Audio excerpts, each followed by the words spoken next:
Assalamualaikum warahmatullahi wabarakatuh. Kami dari kelompok 3 akan mempresentasikan hasil kerja kelompok kami dengan judul Persepsi. Dosen pengampu Ibu Nurul Rizka Arumsari, SEMM. Anggota kelompok 3 yang terdiri dari 1. Destiana Linda Kusumaning Tias, NIM 2019-11026. Kedua, Puji Rahayu Ningsih, NIM 2019-11028. Ketiga, Cynthia Dia Ayu Hapsari, NIM 2019-11051. Keempat, Alfian Firdaus, NIM 2019-11058. Dan yang kelima, Kukuh Anggara Wibawa dengan NIM 2019-11438. Saya, Destiana Linda Kusumaning Tias, NIM 2019-11026. Yang pertama yaitu pendahuluan. Kita hidup di dunia yang penuh dengan sensasi. Kemanapun kita berada, kita akan dibombardir dengan simfoni warna, suara, dan bau. Beberapa nada dalam simfoni ini muncul karena alamiah. Pada bab ini berfokus pada persepsi, di mana sensasi diserap oleh konsumen dan digunakan untuk menafsirkan dunia sekitarnya. Kemudian juga membahas tahapan bagaimana panca indera atau penglihatan, penciuman, suara, sentuhan, dan rasa mempengaruhi konsumen, serta bagaimana para pemasar mengembangkan produk dan berkomunikasi yang menarik. Saya Puji Rahayu Ningsih, NIM 2019-11028. Baik, selanjutnya yaitu pengertian persepsi. Persepsi yaitu proses penginderaan yang dilakukan oleh manusia dengan melakukan tindakan menyusun, mengenali, dan menafsirkan informasi sensoris guna memberikan gambaran dan pemahaman tentang lingkungan sekitarnya. Baik, selanjutnya yaitu proses perseptual. Saat Anda masuk di ruang kuliah, perhatian Anda mungkin berubah. 1 menit, Anda berkonsentrasi pada kuliah. Dan berikutnya, Anda mendapati diri Anda melamun tentang akhir pekan di depan sebelum Anda menyadari bahwa Anda kehilangan beberapa poin penting dan kembali ke kuliah. Orang menjalani tahapan pemrosesan informasi di mana rangsangan dimasukkan dan disimpan. Namun, tidak secara pasif memproses informasi apapun yang ada. Hanya sejumlah kecil rangsangan di lingkungan kita yang pernah diperhatikan, dan rangsangan yang masuk ke kesadaran kita tidak diproses secara objektif. Makna suatu stimulus diinterpretasikan oleh individu yang dipengaruhi oleh bias, kebutuhan, dan pengalaman unik mereka. Ketiga tahap pemaparan atau sensasi, perhatian, dan interpretasi ini membentuk proses persepsi. Selanjutnya adalah dari sensasi ke persepsi. Sensasi mengacu pada respon langsung dari reseptor sensori kita, misalnya mata, telinga, hidung, mulut, dan jari, terhadap rangsangan dasar seperti cahaya, warna, dan suara. Persepsi adalah proses di mana rangsangan ini dipilih, diatur, dan ditafsirkan, kemudian mengolah data mentah atau sensasi. Namun, studi tentang persepsi berfokus pada apa yang kita tambahkan atau kita ambil dari sensasi-sensasi ini saat kita memberi makna pada mereka. Proses persepsi dapat dipecah menjadi tahapan berikut. Yang pertama, yaitu kategori primitif, di mana karakteristik dasar dari suatu stimulus diisolasi.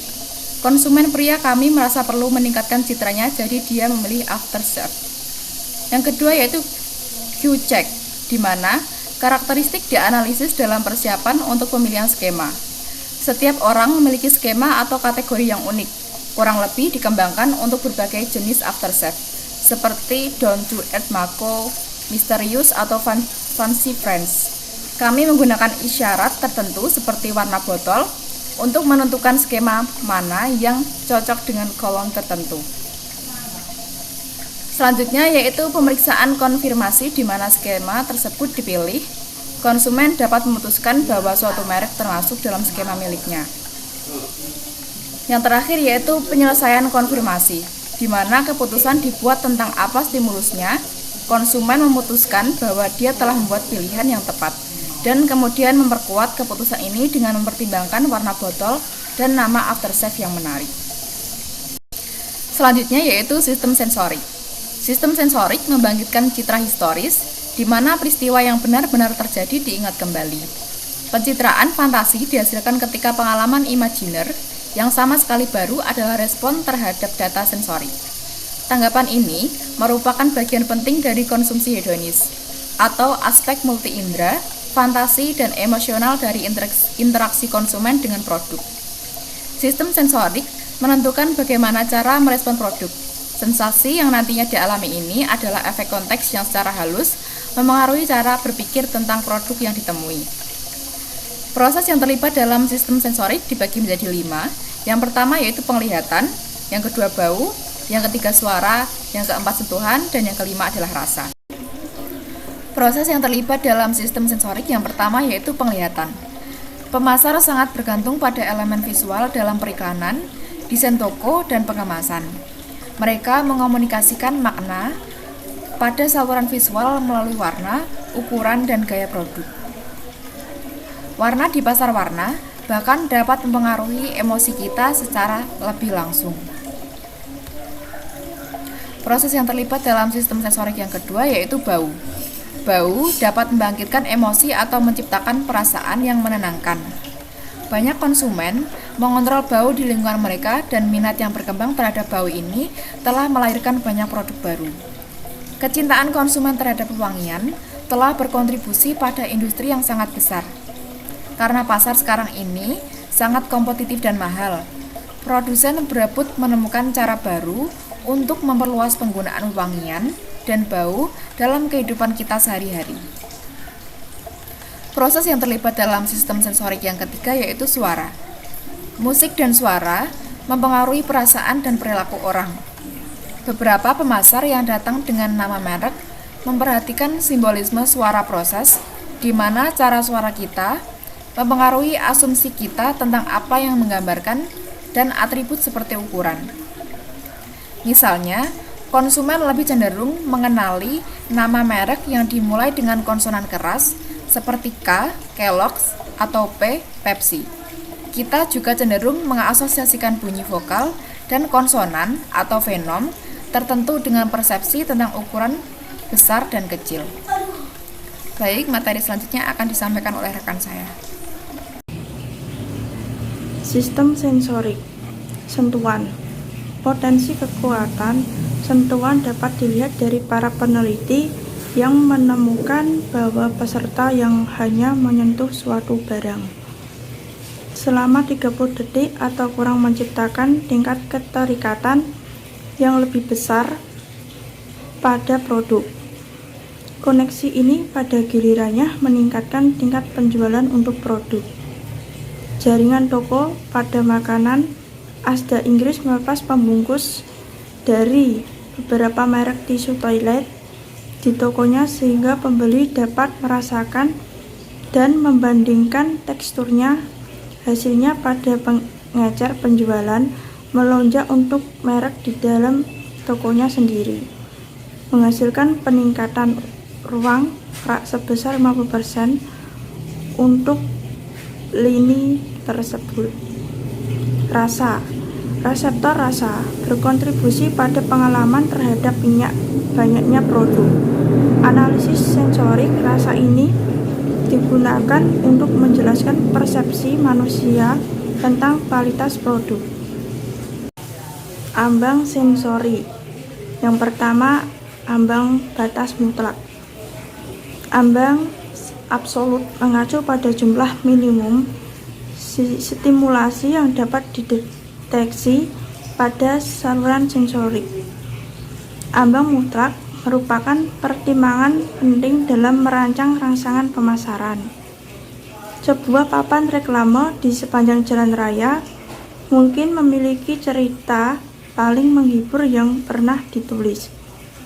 Tetapi kejeniusan ini akan sia-sia jika cetakannya terlalu kecil untuk dibaca oleh pengendara yang lewat. Yang kedua, ambang batas diferensial. Ambang diferensial mengacu pada kemampuan sistem sensorik untuk mendeteksi perubahan atau perbedaan antara dua rangsangan.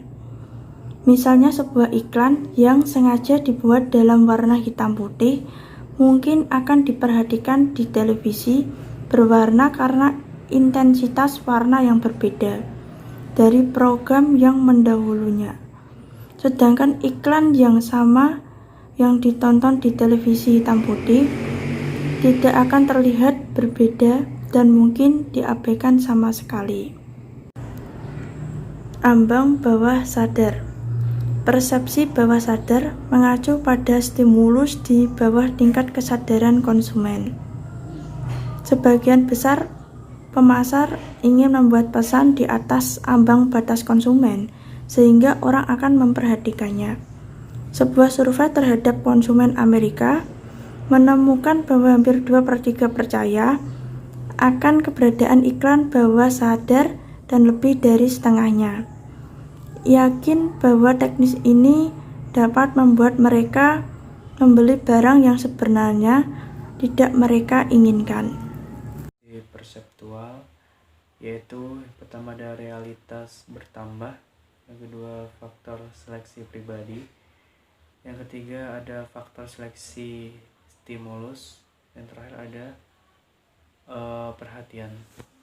Ini adalah realita bertambah atau augmented reality atau AR. AR berbasis web, yaitu teknik ini menggunakan PC dan webcam untuk menawarkan pengalaman yang ditingkatkan melalui penandaan gambar atau melalui penangkapan gerak. Yang kedua, AR berbasis kios, yaitu ini mirip dengan AR berbasis web, tetapi sering dapat ditemukan aplikasi yang lebih kuat yang menggunakan pelancarkan 3D atau wajah. Yang ketiga, AR mobile. Aplikasi ini menggunakan jendela bidik pada ponsel untuk mengakses informasi digital yang disempurnakan. Selanjutnya adalah perhatian, multitasking dan perhatian. Satu studi mengamati 400 orang selama sehari dan menemukan bahwa 96% dari mereka melakukan multitasking, sekitar sepertiga dari waktu mereka menggunakan media. Terus bagaimana mendapatkan perhatian kita? Pemasar terus mencari cara untuk menerobos kekacauan dan menarik perhatian orang. Beberapa taktik mudah dilakukan, seperti ketika produsen mencoba untuk menempatkan merek mereka di setinggi mata di toko dan di tengah pajangan, karena mereka tahu di situasi termungkin terbesar pembeli akan melihat. Di dunia online, pengiklanan terus berinovasi untuk membuat pengunjung menonton pesan mereka. Salah satu yang paling populer yakni adalah media kaya yang menggunakan fill GIF, animasi atau klip video untuk menarik perhatian pemirsa. Selanjutnya adalah faktor seleksi pribadi. Pengalaman yang merupakan hasil dari memperoleh dan memproses rangsangan dari waktu ke waktu merupakan salah satu faktor yang menentukan seberapa banyak paparan terhadap rangsangan tertentu yang diterima seseorang. Konsumen lebih mungkin untuk menyadari rangsangan yang berhubungan dengan kebutuhan mereka saat ini. Perilaku yang dikenal sebagai kewaspadaan persepsi, sisi lain dari kewaspadaan persepsi adalah pertahanan persepsi. Ini berarti bahwa orang melihat apa yang ingin mereka lihat dan tidak melihat apa yang tidak ingin mereka lihat. Faktor seleksi stimulus. Selain pola pikir penerima, karakteristik stimulus itu sendiri memakai peran dalam menentukan apa yang kita perhatikan dan apa yang kita abaikan. Pemasaran perlu memahami faktor-faktor ini sehingga mereka dapat membuat pesan dan paket yang akan memiliki peluang lebih baik. Secara umum, untuk memperhatikan rangsangan yang berbeda dari orang lain di sekitar mereka berhukum Weber. Sebuah pesan menciptakan kontras dalam beberapa cara. Yang pertama yaitu ukuran. Ukuran yaitu ukuran stimulus itu sendiri berbeda dengan kompetisi, membantu untuk menentukan apakah itu akan memerintahkan perhatian. Yang kedua, warna, yaitu Seperti yang telah kita lihat, warna adalah cara yang ampuh untuk menarik perhatian ke suatu produk atau memberikannya identitas yang berbeda. Yang ketiga, posisi, yaitu tidak mengherankan kita memiliki peluang yang lebih baik untuk memperhatikan rangsangan yang ada di tempat kita, lebih mungkin untuk melihat. Yang keempat, kebaruan, yaitu rangsangan yang muncul dengan cara atau tempat yang tidak terduga cenderung menarik perhatian kita. Interpretasi memutuskan hal berarti. Interpretasi mengacu pada makna yang kita berikan pada rangsangan sensorik. Sama seperti orang berbeda dalam hal rangsangan yang mereka rasakan, makna yang kita berikan pada rangsangan ini juga bervariasi. Banyak dari makna ini bergantung pada sosialisasi kita dalam masyarakat, bahkan persepsi indrawi Dion adalah budaya tertentu. Misalnya, penelitian sebelumnya tentang sebagian besar orang yang berbahasa Inggris menunjukkan bahwa tipikal orang tidak pandai mengidentifikasi bau-bau hal-hal sehari-hari seperti kopi, selai kacang, dan coklat. Mereka biasanya mengidentifikasi tentang setengah dari mereka dengan benar. Organisasi rangsangan. Orang tidak merasakan stimulus tunggal dalam isolasi. Otak kita cenderung menghubungkan yang masuk sensasi menjadi gambaran peristiwa lain atau sensasi yang sudah ada dalam ingatan kita berdasarkan beberapa prinsip dasar organisasi. Sejumlah prinsip persepsi menjelaskan bagaimana rangsangan dirasakan dan diorganisir. Peran simbolisme dalam interpretasi. Ketika kita mencoba memahami stimulus pemasaran, apakah itu paket khusus, iklan televisi yang dipentaskan secara teratur, atau mungkin model di sampul majalah, kami melakukannya dengan interpretasi maknanya dalam terang asosiasi yang kita miliki dengan gambar-gambar ini.